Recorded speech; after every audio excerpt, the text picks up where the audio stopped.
അഞ്ചക്കള്ള കൊക്കാൻ ഈ പേര് തന്നെ കുറച്ച് പാടാണ്. പക്ഷേ സിനിമ അതിഗംഭീരമാണ്. ഒരു പ്രതീക്ഷയുമില്ലാതെ യാതൊരുവിധ ഹൈപ്പും ഒന്നും ജനറേറ്റ് ചെയ്യാതെ തന്നെ ഉല്ലാസ് ചെമ്പൻ്റെ സംവിധാനത്തിൽ വന്നിരിക്കുന്ന ഒരു സിനിമയാണ്. ഉല്ലാസ് ചെമ്പൻ എന്ന് പറയുന്നത് ചെമ്പൻ വിനോദ് ജോസിൻ്റെ സഹോദരനാണ്. ചെമ്പൻ വിനോദ് തന്നെയാണ് ഈ സിനിമയുടെ പ്രൊഡ്യൂസറും പ്രധാനപ്പെട്ട ഒരു കഥാപാത്രവും ചെയ്തിരിക്കുന്നത്. അതിഗംഭീരമായ ഒരു സിനിമാറ്റിക് എക്സ്പീരിയൻസ് കണ്ടിറങ്ങി വന്ന് ഒരു സന്തോഷം നമുക്ക് കേട്ടില്ലേ, ആ ഒരു സന്തോഷമാണ്. പ്രത്യേകിച്ച് ഈ സിനിമ ഞാൻ എല്ലാ ടെക്നീഷ്യൻസിനെയും ഇതിൻ്റെ പ്രധാനപ്പെട്ട കുറച്ച് ടെക്നീഷ്യൻസിൻ്റെ പേര് കൂടെ പറയാൻ ആഗ്രഹിക്കുകയാണ്. കാരണം അവരെ അറിയാണ്ട് പോകരുത് എന്നുള്ളൊരു ആഗ്രഹം കൊണ്ടാണ്.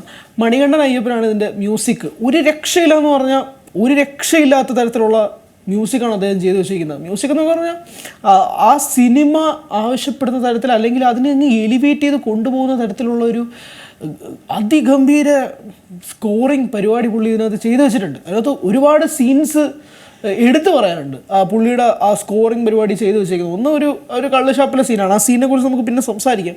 പക്ഷേ ഈ സിനിമയിൽ ഉടനീളം ഫ്രം ദ ഫ്രെയിം 1 തൊട്ട് പുള്ളി ഇതിനകത്ത് കാണിച്ചു വെച്ചേക്കുന്ന ഒരു സാധനമുണ്ട്. എന്നാൽ ഫ്രെയിം 1 അല്ല, എനിക്ക് തോന്നുന്നു ചെമ്പോസ്കി എന്ന് എഴുതി കാണിക്കുന്ന സമയത്ത് അപ്പോൾ തൊട്ട് പുള്ളി പണി തുടങ്ങിയിട്ടുണ്ട്. ശരി, ഓക്കെ, സിനിമ തുടങ്ങാറായ, എന്നാൽ ശരി ഞാൻ തുടങ്ങിക്കാം എന്ന് പറഞ്ഞുകൊണ്ട് മണികണ്ഠൻ അയ്യപ്പൻ വരുന്നുണ്ട്. പുള്ളി കിഴിച്ചു വെച്ചിട്ടുണ്ട്.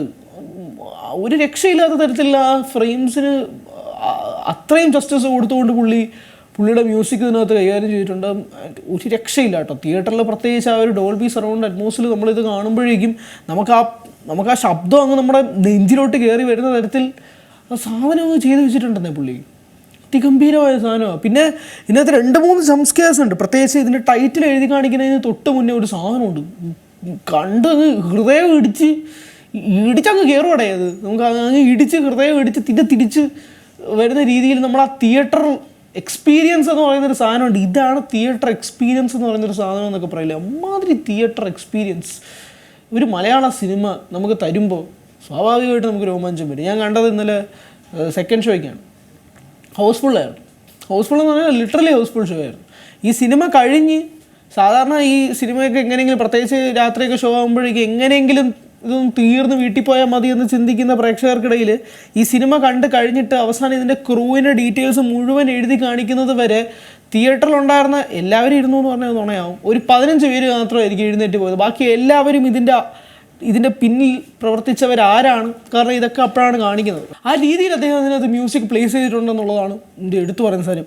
ഇതിനകത്ത് ഞാൻ നേരത്തെ സൂചിപ്പിച്ചതുപോലെ തന്നെ ഈ തിയേറ്ററിൽ ഓരോരുത്തരും, പ്രത്യേകിച്ച് ക്രൂ മെമ്പേഴ്സിൽ ഓരോരുത്തരെയും ഈ സിനിമ അവസാനം വരെ എഴുതി കാണിക്കുന്നത് വരെ അവരങ്ങ് ഇരുന്നു എന്നുള്ളതാണ്. ആളുകൾ അറിയാം. പ്രത്യേകിച്ച് ഈ ക്രൂവിൻ്റെയൊക്കെ പേര് അവസാനമാണ് എഴുതി കാണിക്കുന്നത്. സാധാരണ സിനിമയുടെ തുടക്കത്തിൽ ഈ ക്രൂവിൻ്റെ ഡീറ്റെയിൽസ് ഒക്കെ എഴുതി കാണിക്കാറുണ്ട്. പക്ഷെ അങ്ങനെയൊന്നും ഇല്ലാണ്ട് ക്രൂവിൻ്റെ അവസാനം ആ സ്പേസ് ഒരുക്കി വെച്ച് അവരത് ചെയ്തിട്ടുണ്ടെന്നുള്ളത് ഞാൻ ആലോചിച്ചു, എന്തുകൊണ്ടാണ് ഈ ക്രൂവിന് ആദ്യം ഇടാത്തത് എന്നുള്ളത് ആദ്യം ചോദിച്ചു. പക്ഷേ അവസാനം അവർക്ക് വേണ്ടി ഒരു സ്പേസ് മാറ്റി വയ്ക്കുമ്പോഴേക്കും ഭയങ്കര സന്തോഷം തോന്നി എന്നുള്ളതാണ് മറ്റൊരു കാര്യം. മണികണ്ഠൻ അയ്യപ്പൻ്റെ കാര്യം കുറിച്ചാണ് നമ്മൾ സംസാരിച്ചുകൊണ്ടിരുന്നത്. അതുപോലെ തന്നെ സൗണ്ട് ഡിസൈൻ ചെയ്ത അരുൺ PA. ആ തിയേറ്ററിൽ ആ തിയേറ്റർ എക്സ്പീരിയൻസ് നമുക്ക് കിട്ടണമെങ്കിൽ ആ സൗണ്ട് ഡിസൈൻ പ്രത്യേകിച്ച് പുള്ളി ചെയ്ത് വെച്ചേക്കുന്ന രീതി ഉണ്ടല്ലോ, ആ ചെയ്ത് വെച്ചേക്കുന്ന അതിഗംഭീരമാണ്. പുള്ളി ആ സൗണ്ട് ഡിസൈൻ വർക്ക്, അങ്ങനെ സൗണ്ട് മിക്സിങ് ആവട്ടെ, ഡിസൈനിങ് ആവട്ടെ, BGM സ്കോറിങ് എല്ലാം കൂടി ചേർന്ന് വരുമ്പോഴേക്കും നമുക്ക് വെർത്താണ്. നമ്മൾ രാത്രിയല്ലേ നമ്മൾ പൈസ കൊടുത്ത് കാണാൻ കയറി കഴിഞ്ഞാൽ വെർത്താണ്. ആ ഒരു വർത്ത് ഫീല് നമുക്ക് കിട്ടിയിട്ടുണ്ട്. പിന്നെ ഇതിൻ്റെ അടുത്ത് സൂചിപ്പിക്കേണ്ടത് അരുൺ മോഹൻ, ആർമോ എന്നാണ് പുള്ളി വിളിക്കുന്നത്. പുള്ളിയാണ് ഇതിൻ്റെ സിനിമാറ്റോഗ്രാഫി. ഭീകര വിഷ്വൽസ്. പ്രത്യേകിച്ച് ഈ സിനിമ ഒരു ഹില്ലി ഏരിയയിലാണ്, ഒരു മൂന്നാർ ടൈപ്പാണ്, കുറേ തേയിലത്തോട്ടങ്ങൾക്കൊക്കെ ഇടയിലൊക്കെയാണ്. അപ്പോൾ അതിൻ്റെ ഏരിയൽ ഷോട്ട്സ് കാണുമ്പോഴാവട്ടെ ഓരോ ഷോട്ടിനും ഭയങ്കര ഭംഗിയുണ്ട്. കാളഹസ്തി എന്ന് പറയുന്ന ഒരു സ്ഥലത്താണ് ഇവർ ഈ സിനിമ പ്ലേ ചെയ്തിരിക്കുന്നത്. ആ ഒരു സ്ഥലത്തിൻ്റെ മുഴുവൻ ജോഗ്രഫിക് ഫീൽ നമുക്ക് കിട്ടിക്കഴിഞ്ഞു. ആ സിനിമയ്ക്ക് അകത്തോട്ടായി, കാളഹസ്തിക്ക് അകത്തോട്ട് നമ്മൾ കയറ്റിയിട്ടുണ്ട്. അങ്ങനെ ഒരു വർക്ക് അരുൺ മോഹൻ ഇതിനകത്ത് ചെയ്തു വെച്ചിട്ടുണ്ട്. ബ്രില്യൻ സിനിമാറ്റോഗ്രാഫിയാണ്.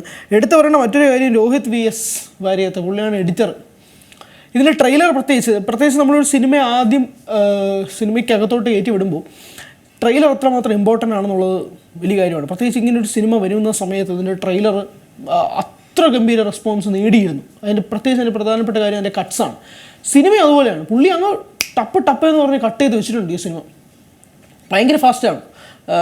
ഇതിനകത്ത് ഒരു കോർ കഥ വരുന്ന പോർഷൻസ് ഉണ്ട്. കഥ ആ സമയത്ത് മാത്രം ഒരു നോർമൽ രീതിയിൽ പോകുന്നതല്ലാണ്ട് ബാക്കി എല്ലാ സമയത്തും പുള്ളി ശരി ഇവിടെ വെട്ട് അനാവശ്യമായിട്ട് ഒന്നുമില്ലാതെ പുള്ളി വെട്ടി ആവശ്യമുള്ള സാധനങ്ങളെല്ലാം കൊണ്ട് വെച്ച് നിരത്തി വെച്ചിട്ടുണ്ട്. രോഹിത് VSന് വലിയ കൈയടി അർഹിക്കുന്നു. ബിഗിൽ വേണുവാണ് ഇതിൻ്റെ മറ്റൊരു റൈറ്റർ. ഉല്ലാസ് ചെമ്പനാണ് ഇതിൻ്റെ പ്രധാനപ്പെട്ടതായിട്ട് സ്ക്രിപ്റ്റ് എഴുതിയിരിക്കുന്നത്. രക്ഷയില്ല. പ്രത്യേകിച്ച് ഇതിൻ്റെ സ്റ്റൺസ് അല്ലെങ്കിൽ പുള്ളി ഇത് സിനിമ കൺസീവ് ചെയ്തിരിക്കുന്ന രീതിയൊക്കെ ഗംഭീരമാണ്. എത്ര നേരം ക്രൂവിൻ്റെ കാര്യം പറയാൻ കാരണം സിനിമ കണ്ടു കഴിയുമ്പോഴേക്കും ഇവരുടെ പേരായിരിക്കും ഏറ്റവും പ്രധാനപ്പെട്ടത് വരുന്നത്. ചെമ്പൻ വിനോദുണ്ട്, ലുക്മാനുണ്ട്. ലുക്മാനാണ് ഇതിൻ്റെ പ്രധാന ടൈറ്റിൽ ക്യാരക്ടർ എന്നൊക്കെ പറയുന്നത്. പക്ഷേ ലുക്മാൻ അവസാനമാണ് ലുക്മാൻ പൊളിക്കാനുള്ള പോർഷനുള്ളത്. അതുവരെ ലുക്മാൻ്റെ വളരെ സട്ടിലായിട്ടുള്ള ഒരു പോർഷൻസ് മാത്രമാണ് സിനിമയ്ക്കകത്തുള്ളത്. ചെമ്പൻ വിനോദ് വന്നു കഴിഞ്ഞാൽ പിന്നെ പുള്ളിയുടെ ഒരു ശൈലിയിൽ പുള്ളിയുടെ ഡയലോഗ്സ് ഉണ്ടല്ലോ, പുള്ളിയുടെ സിനിമകളിലൊക്കെ തന്നെ പുള്ളിക്ക് പറയുന്ന ഒരു ഡയലോഗുകളുണ്ട്. അതൊക്കെ പുള്ളി ഈസി ആയിട്ട് തന്നെ ചെയ്ത് വെച്ചിട്ടുണ്ട്. ബാക്കിയുള്ള കാസ്റ്റ് ഉൾപ്പെടെ ഉള്ളവരെല്ലാവരും അവരവരുടെ പണി വൃത്തിക്ക് ചെയ്തിട്ടുണ്ട്. എടുത്തു പറയേണ്ടത് ഇന്നത്തെ ശ്രീജിത്ത് രവിയുടെ മക്കളായിട്ട് വരുന്ന 2 പേരുണ്ട്. അവരാരാണ് സത്യം പറഞ്ഞ എന്താണെന്നൊന്നും അറിഞ്ഞൂടാ. പക്ഷെ സിനിമയ്ക്കകത്ത് അവർ വരുന്ന ഫസ്റ്റ് സീൻ തൊട്ട് അവരുടെ ഡയലോഗ് ഡെലിവറി ആയിക്കോട്ടെ, അല്ലെങ്കിൽ അവരുടെ കോസ്റ്റ്യൂംസ് ആയിക്കോട്ടെ, അവരുടെ രൂപം ആയിക്കോട്ടെ, അവരുടെ ഫൈറ്റ് ആയിക്കോട്ടെ. ഞാൻ പറഞ്ഞ ഇതാണ് പറയാനുള്ളത്, കള്ള് ഷാപ്പിലെ ഫൈറ്റ്. ആ ഫൈറ്റ് ഏകദേശം ഒരു 8-10 മിനിറ്റ് നീളം വരും. ആ ഫൈറ്റ് കണ്ടുകൊണ്ടിരിക്കാൻ എന്ത് രസം. അതിന് സ്ക്രീൻ എടുത്തിട്ടില്ല. ഞാൻ ആ സീൻ കഴിഞ്ഞതിന് ശേഷം ഇങ്ങനെ കണ്ണെടുക്കുമ്പോഴേക്കും പലരും കണ്ണിങ്ങനെ തുടങ്ങണമുണ്ട് സൈഡിൽ നിന്നൊക്കെ.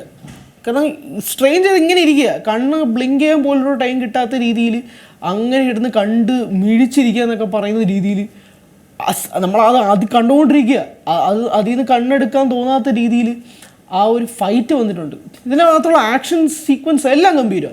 മണികണ്ഠൻ ആചാര്യമുണ്ട്. മണികണ്ഠൻ്റെ ഒരു ഇൻട്രൊഡക്ഷൻ സീൻ ഉണ്ട്. എൻ്റെ അമ്മു, മണികണ്ഠനൊക്കെ ഇത്ര ഗംഭീരമായിട്ടൊരു ഇൻട്രൊഡക്ഷൻ സീൻ കിട്ടുക. അതിനകത്ത് മണികണ്ഠൻ പ്ലേസ് ചെയ്യുമ്പോഴേക്കും പുള്ളി അതിനകത്ത് കൊടുക്കുന്ന ഒരു സ്റ്റൈലുണ്ട്, ഒരു ആറ്റിറ്റ്യൂഡുണ്ട്. അത് ഗെത്തെന്നൊക്കെ പറയുന്ന രീതിയിൽ പുള്ളി അതിനകത്ത് ആ പോർഷനുണ്ട്. പിന്നെ പുള്ളിക്ക് കുറേ ഇമോഷണൽ ആയിട്ടുള്ള സീക്വൻസസും കാര്യങ്ങളൊക്കെ ഉണ്ട്. അത് പുള്ളി ഗംഭീരമായിട്ട് ആയിട്ടുണ്ട്. പിന്നെ സെന്തിലുണ്ട് അവസാനം കഴിയുമ്പോഴേക്കും. സെന്തിലിൻ്റെയും നല്ല രസമുണ്ട്. പക്ഷേ പ്രധാന ഹൈലൈറ്റ് ഈ 2 പേരാണ്.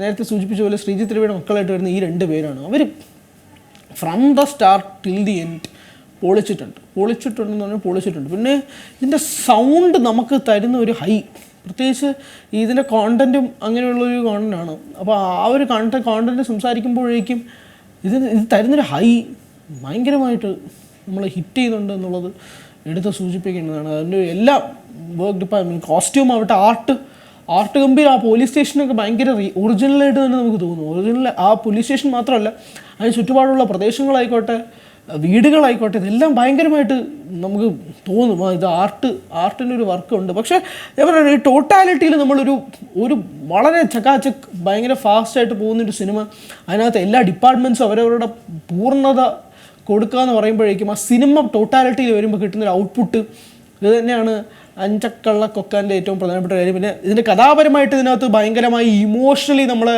ഡ്രോ ചെയ്യിപ്പിക്കുന്ന തരത്തിലൊന്നുമില്ല. പക്ഷേ ആ കഥയ്ക്ക് മേളിൽ ഡെലിവർ ചെയ്യാൻ വേണ്ടിയിട്ട് ബാക്കിയുള്ള ടെക്നീഷ്യൻസ് ഉണ്ടെങ്കിൽ സിനിമ സേഫായി കഴിഞ്ഞുള്ളതിൻ്റെ പെർഫെക്റ്റ് എക്സാമ്പിളാണ് ഈ സിനിമ. ഭയങ്കര കഥയോ ഭയങ്കരമായ രീതിയിലുള്ള സംഭവമൊന്നും അങ്ങനെയൊന്നുമല്ല അവകാശപ്പെടുന്നത്. അതൊന്നും ഈ സിനിമയിൽ ഇല്ലേന്ന് തന്നെ. ഈ കഥ ഭയങ്കരമായിട്ട് ഇതിൻ്റെ സ്ക്രിപ്റ്റ് അല്ല, ഇതിൻ്റെ മേക്കിംഗ് ആണ്, ഈ സിനിമയുടെ മേക്കിംഗ് ആണ് ഇതിനെ ഭീകരമായി രക്ഷിച്ചിട്ടുള്ളതെന്ന് പറയാം. തോന്നുന്നു വരും ദിവസങ്ങളിലും ഭയങ്കരമായി ഈ സിനിമ തിയേറ്ററുകളിൽ ഓടും. ഇത് മൗത്ത് പബ്ലിസിറ്റിയിൽ വരും. പക്ഷേ മൗത്ത് പബ്ലിസിറ്റിയിൽ ഇതിൻ്റെ ടൈറ്റിൽ എങ്ങനെ ആളുകളിലേക്ക് എത്തിക്കുന്നുണ്ട്. ചെമ്പൻ വിനോദിൻ്റെ പടം വരുന്നുണ്ട്, ആ പടമാണെന്ന് പറയാൻ മാത്രമേ പറ്റുള്ളൂ എന്ന് തോന്നുന്നു. അല്ലെങ്കിൽ ഈ ടൈറ്റിൽ പഠിച്ചു പറയാൻ ഈ ടൈറ്റിൽ കുറേ കൺഫ്യൂഷൻസ് ഒക്കെ ഉണ്ട്. എന്തായാലും ഈ സിനിമ ഒരു വണ്ടർ സൃഷ്ടിക്കുമെന്ന് ഞാൻ വിശ്വസിക്കുന്നു. ആളുകൾ കയറി വരുന്നതേ ഉള്ളൂ. ഇനി ഒന്ന് സെക്കൻഡ് ഷോ ഫസ്റ്റ് ഷോ ആയപ്പോഴേക്കും കുറച്ചുകൂടെ ഹൗസ്ഫുൾ ഷോസൊക്കെ തുടങ്ങി.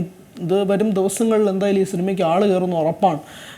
യൂത്ത് പ്രത്യേകിച്ച്, ഞാൻ പറഞ്ഞ ഫാമിലി ഓഡിയൻസിൻ്റെ കാര്യമല്ല, യൂത്ത് പ്രത്യേകിച്ച്, യൂത്തിന് ഭയങ്കരമായിട്ട് ഇത് കണക്ട് ചെയ്യാൻ പറ്റുന്നൊരു സിനിമയായിരിക്കുമെന്ന് പൂർണ്ണമായും വിശ്വസിക്കുന്നു. അതുകൊണ്ട് തന്നെ സിനിമ കണ്ടവരാണ് നിങ്ങളെങ്കിൽ നിങ്ങളുടെ അഭിപ്രായങ്ങൾ പറയുക. Thank you so much.